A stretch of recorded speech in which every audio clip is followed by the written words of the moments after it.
بسم الله والحمد لله والصلاة والسلام على رسول الله وعلى آله وصحبه ومن والاه. أما بعد، أحبتي في الله، أحباب رسول الله صلى الله عليه وسلم، نعيش مع كتاب الله مع الآية الثالثة من سورة البقرة، مع قوله سبحانه: الذين يؤمنون بالغيب ويقيمون الصلاة ومما رزقناهم ينفقون. My dear brothers and sisters, this is the third verse of Surah Al-Baqarah, and the simple meaning for this was Allah subhanahu wa ta'ala the Exalted said, who believe in the unseen, establish a prayer, and donate from what we have provided for them. الذين يؤمنون بالغيب. الذين اسم موصول، وفي غالب الأمر يجوز وصله بما قبله، لأنه من باب الصفة للمسمى قبله. فقال سبحانه: هدى للمتقين، من هم ومن أوصافهم؟ الذين يؤمنون بالغيب. إلا أن هناك 6 مواضع في القرآن لا يجوز وصل اسم الموصول بما قبله، لأنه من باب الاستئناف وهو ليس من باب الوصف، ومغاير لما سبق. في الحقيقة هناك سورة بدأت باسم الموصول، وهي سورة محمد صلى الله عليه وسلم، وفي أولها الذين كفروا وصدوا عن سبيل الله أضل أعمالهم. ومن أمثلة ذلك: وكذلك حقت كلمة ربك على الكفر أنهم أصحاب النار. ثم قال سبحانه: الذين يحملون العرش ومن حوله يسبحون بحمد ربهم. وأمثلة ذلك: والله لا يهدي القوم الظالمين في سورة التوبة. ثم قال سبحانه: الذين آمنوا وهاجروا وجاهدوا في سبيل الله بأموالهم وأنفسهم أعظم درجة عند الله. فإذا ننتبه لهذا الأمر. When you will see the word الذين, الذي, those are relative pronoun which is related to the previous noun.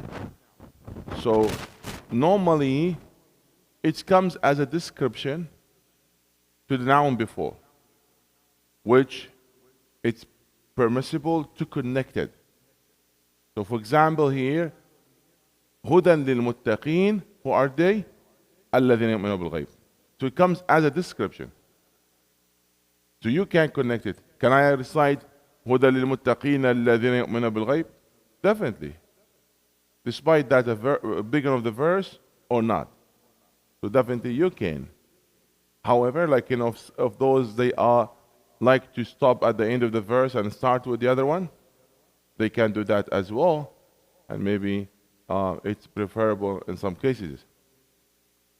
So in most of the cases you connect it because the meaning are connected. However, there are 6 positions in the Quran you cannot. You have to start with that relative pronoun, and that comes as a subject in that case, the subject of the statement, of the sentence.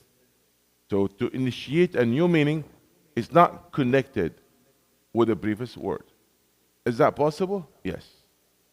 I'll give you example. Actually, in the surah started with the relative pronoun, start with الذين. Surah Mohammed sallallahu alaihi wasallam, Allah said الذين كفروا وصدوا عن سبيل الله أضل أعمالهم. To start with that. One of the examples in Surah Ghafir, Allah subhanahu wa ta'ala said Ashabun Nar at the end of the verse, the people of hellfire. And then it started with the next one, الذين يحملون العرش ومن حوله. Those are the carrier of the throne of Allah subhanahu. So you cannot connect it. Let's start a new meaning, which not related to the previous one. Another verse in Surah At-Tawbah, Allah spoke about the oppressors. Wallahu la yahdi qawm al-zalimin. Allah will never guide those are oppressors. And then it started, الَّذِينَ آمَنُوا وَهَاجَرُوا وَجَاهَدُوا. To those, they believe and they made hijrah and they fought in the sake of Allah subhanahu wa ta'ala. So, can you connect it? No. It's not as a description. This is starting and establishing a new meaning as a new sentence. I hope that will be clear. So it's not always you deal with it as it's related to previous one. And here comes the importance of waqf and ibtida. The importance where you make a pause and from where you start when you are reciting. And that's very, very important. So you might mix meaning or you cut off meanings. Sometimes you mess up the meaning if you don't know where you stop. And even if you don't know from where you start. So that's something really important. So if you're not that familiar with the meaning and with all of those rules and قواعد اللغة العربية, then as simple as that, you follow the signs that was assigned by the committee that behind that print of that copy. So is that must? No, it's not must. But it was made for you to make it easier for you to know where you should start and from where you stop. That's alamat, qili, silly, and all of that. This is a matter of opinion. It's a ijtihad. It's not must.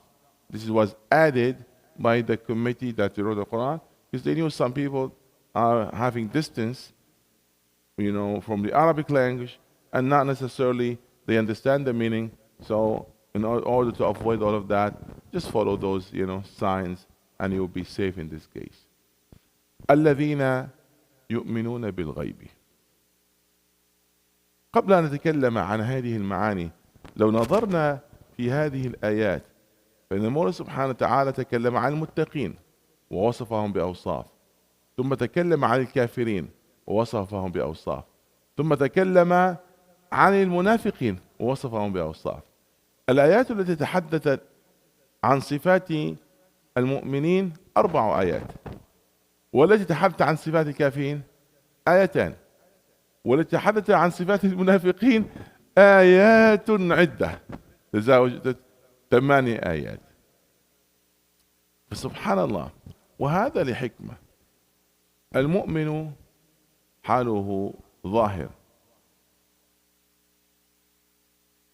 والحال حال الكافر أظهر، أما الذي حاله يخفى فهو المنافق. لهذا احتاج إلى الإطناب والتوسعة والتفصيل في شأن المنافقين. الله سبحانه وتعالى أن يبعد عنا النفاق وأهله. It's something that's very important that you notice. When Allah described muttaqeen, which is mu'mineen, describe them in 4 verses. But when you talk about kafirin, 2 verses. When Allah talk about munafiqeen, Allah spoke about that in 8+ verses. And that's really important to understand this point, because when it comes to the people of Iman, their case is very clear. It's straight to the point. And when it comes actually even to the state of kufr and the people of kufr, it's even more clearer. You don't need like a deep knowledge to understand that this is a kufr or not, and to differentiate between the people of Iman and the people of kufr. However, when it comes to nifaq, hypocrisy, that's not easy. You need an extent of explanation and description, and look at that to understand that is a nifaq or not.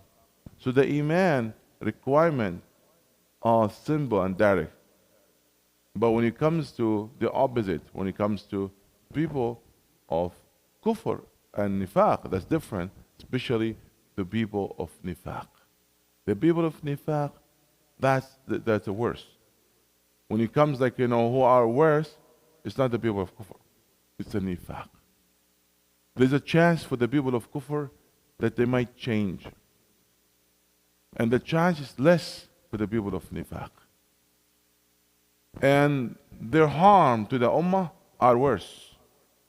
And that's why their punishment will be the worst. As Allah said, إِنَّ الْمُنَافِقِينَ فِي الدَّرْكِ الْأَسْفَلِ مِنَ النَّارِ.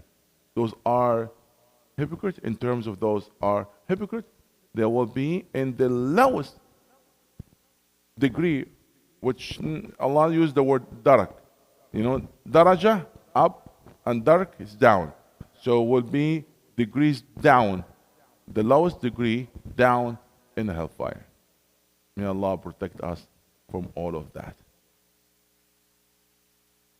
الَّذِينَ يُؤْمِنُونَ بِالْغَيْبِ. Here, how you should interact with the Quran. When you read the Quran as revealed on you. It's not just revealed to you. Read the Quran as Allah is speaking to you directly. As Allah is addressing you. And that's how you benefit from the Quran. So when you read the description of muttaqeen, you ask Allah to make you among them and to test yourself, are you or not, when looking at those descriptions. When Allah will speak about kafirin, ask Allah to distance you from them and to protect you from that act. And when it comes to munafiqeen as well, you ask Allah subhanahu wa ta'ala to protect you from the action of nifaq and the people of nifaq. So it's very important that you interact with those verses. You not just reading the Quran. So you know what? الَّذِينَ يُؤْمِنُونَ بِالْغَيْبِ. This is something I wish that to be among those ones, as Allah described, وَلَيْكَ عَلَى هُدًى مِّن رَبِّهِمْ وَعَلَيْكُمْ مُفْلِحُونَ. And when you read about kufr, question yourself. When you read about nifaq, question yourself. At the same time, interact with that to ask Allah to be among the first one, not among the other groups that as Allah belittle, as Allah subhanahu wa ta'ala put down, and as Allah threatened them with a punishment. So it's very, very important. At the beginning of the reading the Quran, we put that rules. That's how the Prophet ﷺ interact with the Quran. If the ayah of Jannah, he will ask Allah subhanahu wa ta'ala to open doors of Jannah for him. If the ayah of hellfire, ask Allah subhanahu wa ta'ala to protect him. This is how we get benefit of that. So we're not just reading. We are contemplating. We are reflecting. We are interacting with those verses of Allah subhanahu wa ta'ala. Inshallah, we'll start with the first description of the people of Iman and the people as Allah described muttaqeen, and we'll continue later with that bi-Nillahi subhanahu wa ta'ala. But just this is as a laying the foundation and rules. That's how we get the benefit of the Quran. May Allah subhanahu wa ta'ala benefit us all from His words. Ameen. اللهم اغفر ذنوبنا واستر عيوبنا وبلغنا في الدار مطلوبنا اللهم نسألك العفو والعافية والمعافاة الدائمة في الدين والدنيا والآخرة.